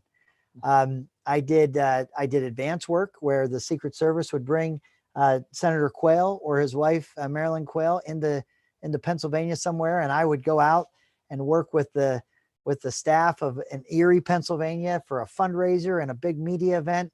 And I was from the state headquarters, 18 years old, and I'm representing the state's campaign to help organize that. I got to meet, because Bush at the time was the vice president under Ronald Reagan, got to meet the vice president, met his brothers, Prescott Bush and Bucky Bush, and I'd pick them up at the airport and I would drive them. We would drive in the car. In fact, I was so young and I was so broke. I pick them up at the airport and I parked where you got to pay. You're telling the story. I wouldn't even let my 18-year-old drive me, probably. I know. Can you believe this? I'm doing this. I'm 18 years old. I'm turning 19, but I'm 18 years old. And I parked the car where I got to get out of the parking place at the airport. I'm broke. I went in there and I went and took the ticket, and I have to look at Vice President Bush's younger brother and say, "Do you have money for us to get out of this parking garage? Because I don't have any money. I'm broke." And he was really good about it. There's a great family. Anyway, and in this campaign, I got to be an event coordinator, what meant that every hospital, every school, they sent out invitations to all the candidates to say, "Hey, if you're ever in town, you let us know. We'd love to host you." So what my job was, I wasn't part of the group that was hosting the big visits from the Bush family, the vice president, Senator Quayle, his wife, or whatever, I had to find members of Congress or others that would, if those same places were willing to have a tour, surrogates for the campaign that would come and tour. So George W. Bush, I had an event where he accepted the Fraternal Order of Police's endorsement, that was ultimately then, our president. But so I would do that too. But I did that as an 18-year-old, and there were no computers to be found during this time.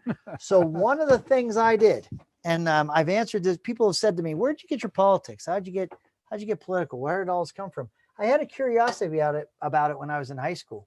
But from that campaign, because you didn't have computers or anything, we had these filing cabinets. And these filing cabinets had all of the positions and one-page white papers in alphabetical order, all the positions that the Bush Quail 88 campaign held on any issue that you can imagine. So I'm 18, turning 19 years old, and everybody's leaving, and I have keys to the place now, and I'm doing something that's bigger than myself. It's I've been a bellhop at the Sheraton. My mom's a single mom. I've been pretty poor, and I'm involved in this big presidential campaign, and I feel, I mean, it's an honor to be involved in this. But I want to hear these issues. I want to learn them more. I want to learn more about them. And so I start going alphabetically, and I'm learning. There were issues I didn't even know were issues. And I would read the paper, and I'd read what the position was, and I'd weigh it in my mind. I'd think, do I agree with that? Do I not? And I had this education, just quiet at night in a campaign when everyone had gone home.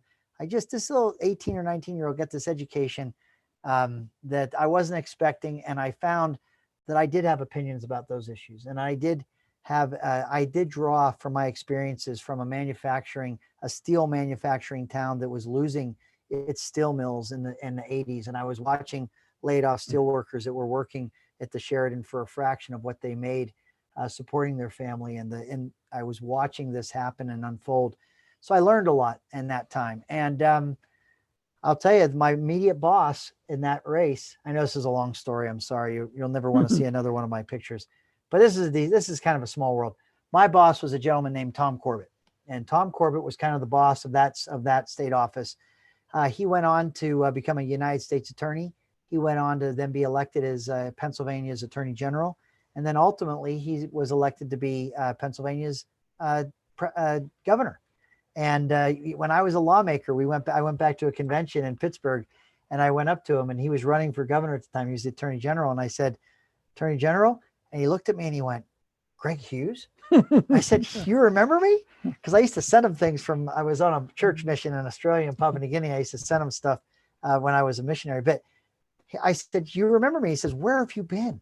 And I said, I moved to Utah, and I'm a member of the legislature. And he was really happy. And so anyway, it was a unique time in my life. And I told that story to a delegate. And one day a delegate came and they brought me that poster. Oh, and I had it framed, and I've had it ever since. And that was years ago, but that was a formative time for me. And one of those like Forrest Gump moments, I think, where you just kind of by braille do something that you weren't expecting to do. It wasn't like it was a lifelong goal. It just kind of happened. And I would honestly not be staring at this camera today absent that experience on that campaign. Everything kind of worked. I think it's important for the delegates to understand kind of the background where your conservatism comes from, where your belief in the Republican Party and the principles of our platform kind of come from. Because it's critical, I think. I think Victor has a very interesting background on where his came from too. I think since we heard Hughes' story, we got to hear Victor's real quick. So. Well, I'll tell it very quickly. So I'm the youngest of 7 children. I was fortunate. My father was older. In fact, he was 49, the same age I am, celebrating today when I came into the world. But my dad was born in 1922, which means that he was the age of a lot of people's grandparents. But he grew up in an area called the Arizona Strip, which is an area of land south of St. George, out in between the Grand Canyon and the Utah border. And that was an area where they went out and they homesteaded back in the 30s.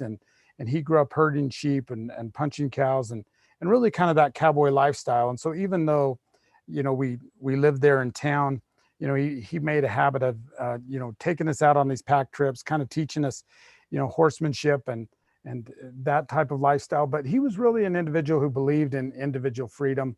He absolutely was probably born 100 years too late, so to speak. And he had a passion for the Constitution, had a passion for the founding of our country. He was a little old school, so we didn't have television. I know that sounds kind of in the age of screen time, we kind of grew up without television, but my dad was very well read, and he'd read to us, and it was those principles that really, he was very much an anti-communist and against totalitarianism. And so at a young age, I kind of grew up and I acquired that kind of that appreciation for our country, appreciation for freedom, appreciation for the time that we live in. And I think even today, if somebody's to ask me, what are your guiding principles? It's really the idea that individual freedom is what makes America great. And our government needs to be small, and it needs to be effective. It needs to solve problems, but it needs to also stay out of people's lives. And so that's kind of, after that, I of course went on an LDS mission. Came back from that, I went to Mexico, and it really kind of introduced me to a new world. And I've been involved in city politics, been involved in like I've already told many of you, as a delegate, and I absolutely love our Republican Party. But that's kind of my introduction to politics. Of course, I've worked on a lot of campaigns. Worked for Senator Mike Lee. I knew Senator Mike Lee prior to him running, and helped him on his campaign. And I've worked on a lot of other campaigns of candidates that I really believe in. That's what's weird, is I'm so much better at endorsing other candidates than myself. But I am in my second term as a county commissioner, and really enjoy county government. So Victor said that in high school he was he used to wear like what was the button? Well, I have to admit that the summer that they had the Iran-Contra hearings, I did have a small TV by then. And I watched it, and I watched big it. Moment. Big moment. You know, I was old enough to buy my own TV.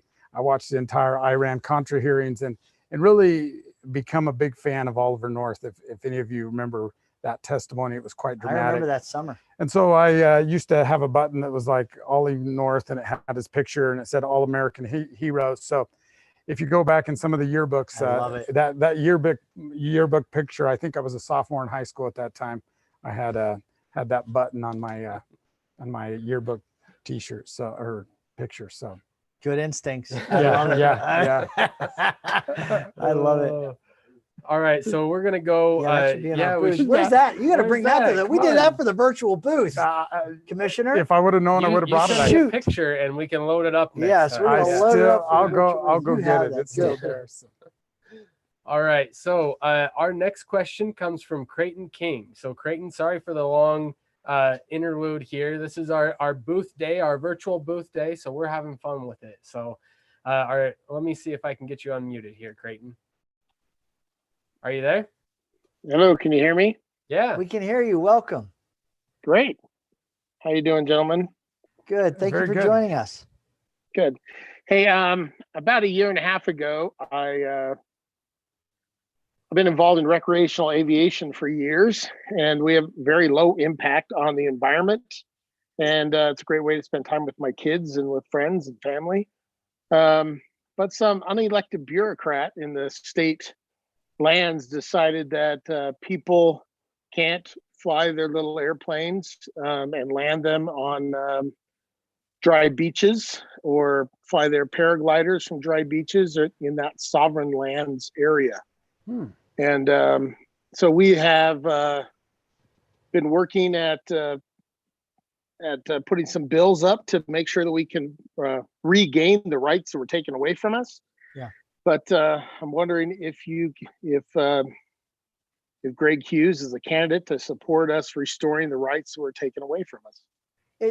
Creighton, I can't even imagine why that, when you had you were exercising those rights, why this unelected bureaucrat, what was their justification for saying that you couldn't? I mean, I don't understand why they would even say what. I know there's good reasons and real reasons. And the real reason is maybe it's just they want control and they just don't want anyone to ever touch the land. But what was the, that would be the real reason. What was the good reason, or what did they tell you was the reason? So we haven't been able to get a firm answer of why, other than, they don't allow, Jeeps and four-wheelers and stuff to go into some of those areas because they don't want them, driving in the water and getting, oil or whatever in the water. But for us, I have a question. So where are we talking? Are we talking BLM land? Are we talking school institutional trust land? This is state sovereign land. So it's out along the lake? It's along the lake. Oh, okay. Yeah.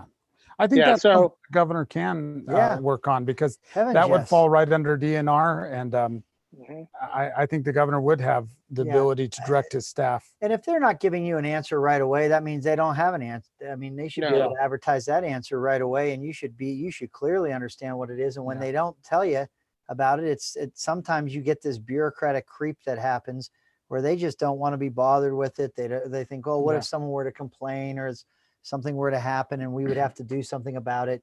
Not good enough. Not good enough reasons. From the information you've shared, I would have no problem whatsoever making sure that you have that access to those state lands that you've had access before. Yeah, the land ownership in the state of Utah, when you have tribal lands, BLM, Forest Service, all of these lands that might be, managed by the Fish and Wildlife Service, those are all a lot of times more complicated because there might be a federal overlay. But when you're talking about Utah lands and you're talking about state lands, I think that's something that a governor very much could look into, very much call in a DNR and have a conversation about how to restore that use because that's important. And I think I think one of the things that brings up is I think we have to push the envelope on access to lands. I think we have to push that envelope as far as we can.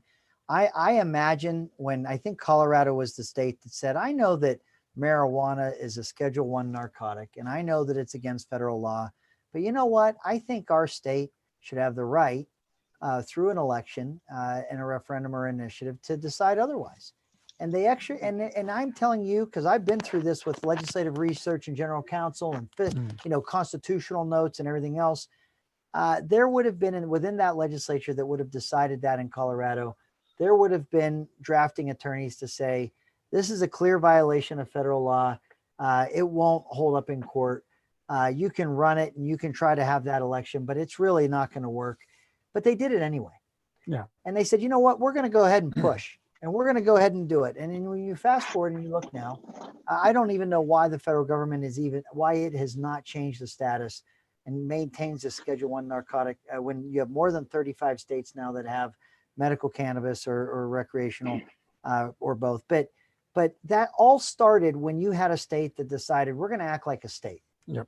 And I think that what you get in this ticket, honestly, is we are ready to make that case.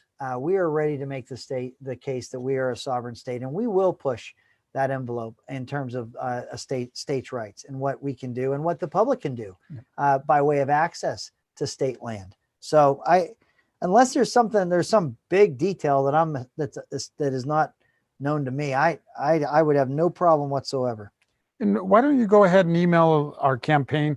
It's a pretty simple email, greg@greghughes.com. Yeah. And just kind of put a note, Greg Hartley. There's a lot of Gregs in this campaign, which it's a really great campaign. But at any rate, I think we might, if you'll kind of address this issue, there might be something we can, some people we can talk to and help you out, try to help you out. Oh, that'd be great. I mean, it's not the biggest population, but it's a very conservative population, people that enjoy recreating with their family and using airplanes like other people use boats. Yep. That's right. And I think there's a deeper principle underlying that issue that I think there's more than just those recreational aviators that would appreciate. I would say it's a little different than a boat though, because the gravity that's involved. So be safe out there. Yeah, be safe. Well, boats, you might be allowed to do it. Doesn't mean I'm gonna do it. Just gonna tell you, I might not be brave enough to get up there and do that. So, well, we would invite you to come experience this great part of Utah. So very good. You got my whole staff. Everybody's just gave a thumbs up on that. Okay, everybody here is just ready to go. They're all excited. All right. Well, let's meet in Spanish Fork next Saturday morning. All right. You hear that, gentlemen? Not this Saturday morning, right? Yeah, no, we're all going to be at a convention voting for Greg Hughes. Very good. Hey, thank you, sir. That's thank what I like. So you're our gatekeeper. Thank you. Thank you. Thank you. Thank you. All right, so we have one final question, and then we also have one final campaign booth artifact that we'll do after the final question. But one final question that you know what, you just gave everyone the heads up to run for their lives. I wonder how many people actually like these booth pictures we're showing. We'll see. Okay, I feel bad. It's probably the people on the phone are feeling a little left out, but we're having a little fun on the Zoom here. Yeah. So, yeah. Okay, so our next question comes from Chris Mack. So Chris Mack, I'm going to give you a second to see if to unmute yourself first. Half the time it's worse if I go and touch your mic. There you go. Hello. Hey, Chris, how's it going? Hi. I'm just wondering, it seems kind of odd to have John Huntsman Jr., running for a second term here in Utah, and I'm wondering what your opinion is on that. Yeah, so as far as John Huntsman running again, I was surprised by it. He's been our governor. He was reelected as governor, and then he has served as, an ambassador in two little countries, China and Russia, just the little countries there. So to come back, I wasn't expecting that. I was surprised to see it. I've known John Huntsman for a long time. He was a governor when I was a lawmaker. Look, of course I'm going to be biased, or I'm going to say that I think that that you're looking at the ticket that's ready to lead this state going into 2021. I think that the times are different than the times gone by. I think those were good years for the state of Utah. I think I don't think you get to where we are without good leadership, but I'm going to tell you that the times are very different now. And you're looking at two people, myself and Commissioner Iverson. I believe that it is the strongest, and it is the conservative ticket that is required to lead the state of Utah in these difficult times that we're in right now. And I would say that's the difference. Why he decided to run, you'd have to ask him, but I was surprised by the announcement myself. And I do believe that that there are good candidates in this race, but this is the ticket. I would not have run because look, I know he's got a lot of dough. He's a big deal, right? I mean, but here we are. We're undaunted. We're running because we know we're the ticket, and we know we have the lane to earn your support and get through this convention and get into that primary. And it'll be a good primary. I promise you. We are excited about that opportunity to have that campaign and get these issues out there. That's the most I could say about that. Yeah. All right, thank you, Chris. So our final object that we're gonna have today, this is one of my personal favorites. So I'm glad, and it comes with a good story. So if you're on the phones, don't just automatically jump off. If you're bored, then jump off, but don't just automatically jump off because you think you won't get a participant. This one comes with a good story. It is a good picture too. So I'm gonna bring it up. I'm gonna turn the camera around here, and then I'm gonna put it on camera 2 here, and I'll adjust it a little for you. All right, here, wait. So here is my mic on. Yeah. Okay. Your mic's on. So here, let's zoom into this little puppy a little bit. Okay.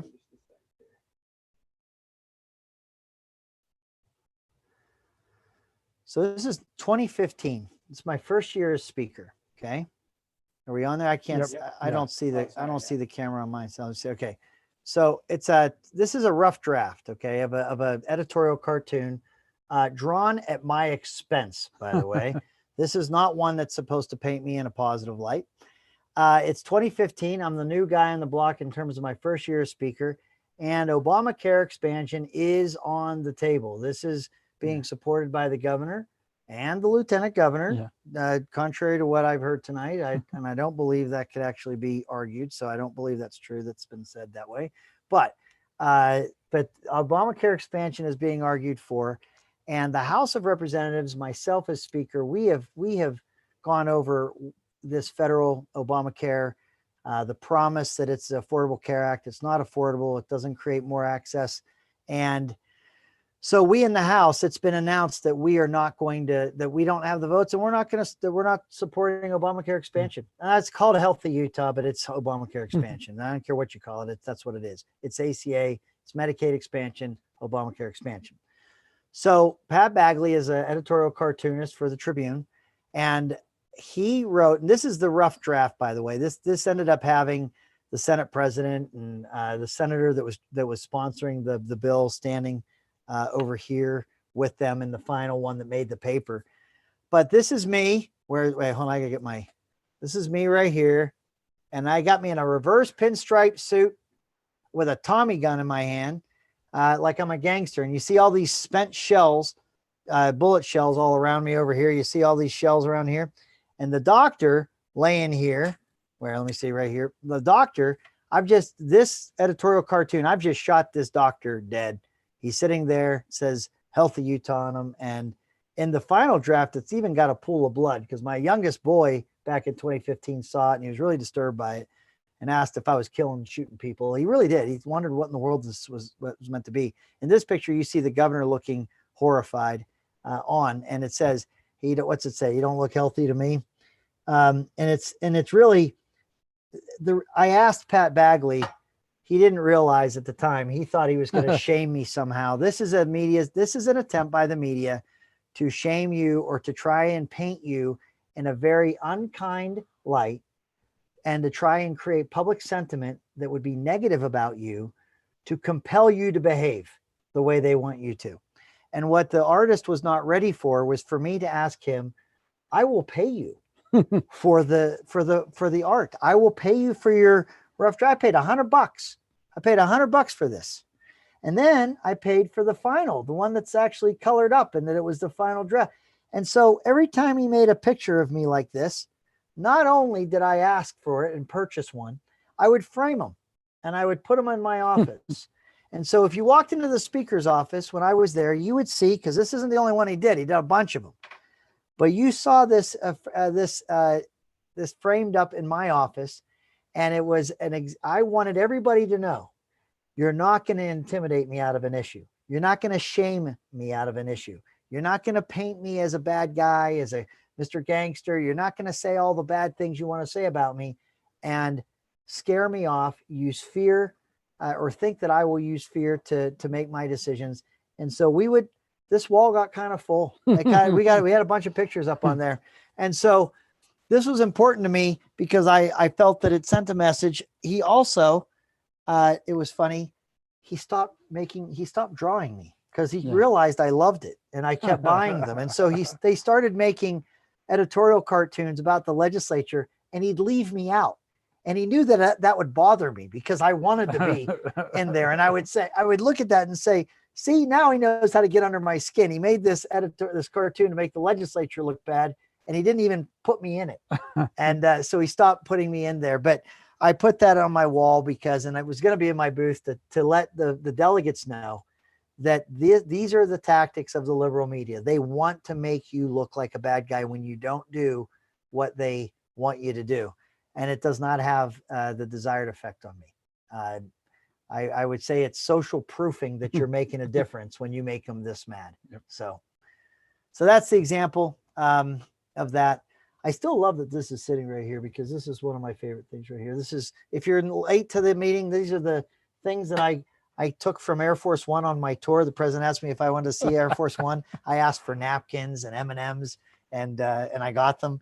And with permission, by the way, with permission. And then I had attended the White House when the Pittsburgh Penguins had the Stanley Cup.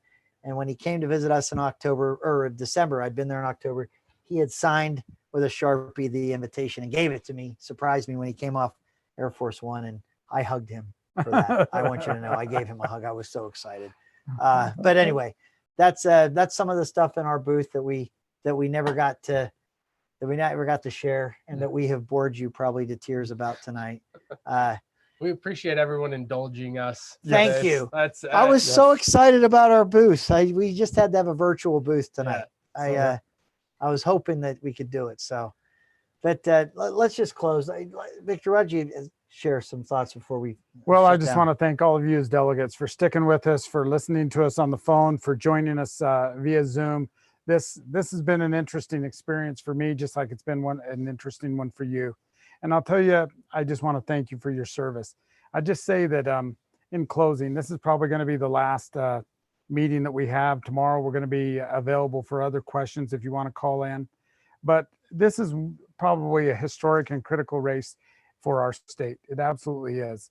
And I would just encourage you to understand that this is the conservative ticket. It is our values, our bold conservatism that can get us through. It is going to take courage, and we have some challenges and some opportunities in our state. So just thank you very much and appreciate you.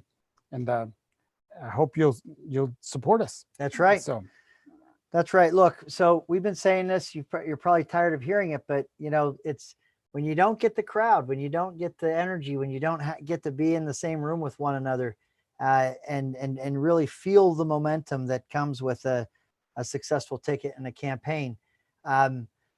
You don't know. You're talking like I was talking into the wrong camera just now. Did you see this? I'm looking over here and it's over here. See, that's how bad this is. If I was in a room, I'd know where I was looking. Okay. I would just tell you right now, I wouldn't have to guess what light was on which camera.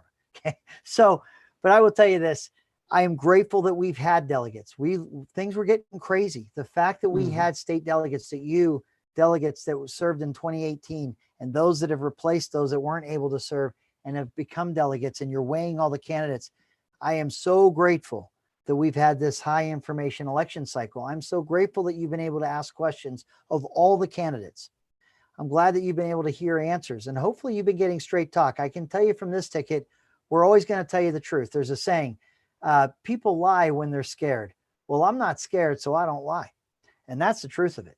And what you have here is we love this high information election cycle because we know from our experience having been a public servant and Commissioner Iverson as a public servant, we know how to tackle the hard issues. We know the pushback, the resistance that comes when you shake up the status quo.